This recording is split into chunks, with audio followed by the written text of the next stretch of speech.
Bienvenue dans cette nouvelle vidéo dans laquelle on va venir voir ensemble comment exporter votre animation depuis After Effects.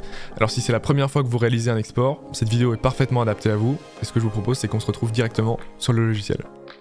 Donc on se retrouve sur After Effects, et là comme vous pouvez le voir, moi j'ai une animation qui dure un peu plus de 30 secondes, et la première chose à vérifier c'est que votre zone de travail elle est bien étendue sur toute la zone de travail que vous souhaitez exporter justement.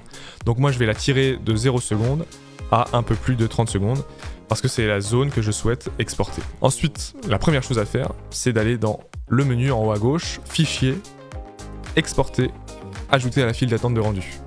Et là, normalement, ça va vous ouvrir une nouvelle fenêtre, la file d'attente de rendu. Et ce qu'on souhaite modifier, nous, c'est le module de sortie, donc on va venir cliquer dessus. Ça va nous ouvrir une nouvelle fenêtre, et à partir de là, on va modifier le format pour du format H264. Alors en général, surtout si vous débutez, je vous recommande deux formats, c'est le H264 et le format QuickTime, surtout si vous êtes sur Mac, pour la lecture des vidéos c'est plus simple. Mais personnellement, moi je vais rester sur du H264. Et là, a priori, il n'y a rien d'autre à modifier, peut-être vérifier que vous avez les mêmes paramètres que moi, sur les couches RVB, etc. Mais vous pouvez cliquer sur OK. Ensuite, au niveau de la destination, on va venir cliquer sur ce qui est indiqué actuellement.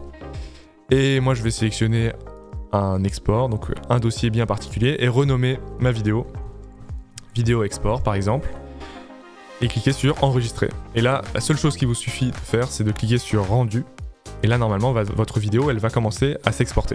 Alors ça peut prendre un petit peu de temps, surtout en fonction de la puissance de votre ordinateur ou de la longueur de l'animation, mais normalement le logiciel sera en mesure de vous estimer la durée de l'export. Et voilà, maintenant si on se rend dans notre dossier d'export, on va venir trouver notre vidéo qui a bien été exportée et qu'on peut lire tranquillement de notre côté. Et voilà, c'est déjà tout pour cette vidéo, j'espère que ça vous aura plu. Si vous souhaitez aller plus loin, j'ai une formation dans laquelle je vous accompagne de A à Z sur After Effects, le lien est juste en description. Et sinon, moi je vous dis à la prochaine dans un nouveau tutoriel.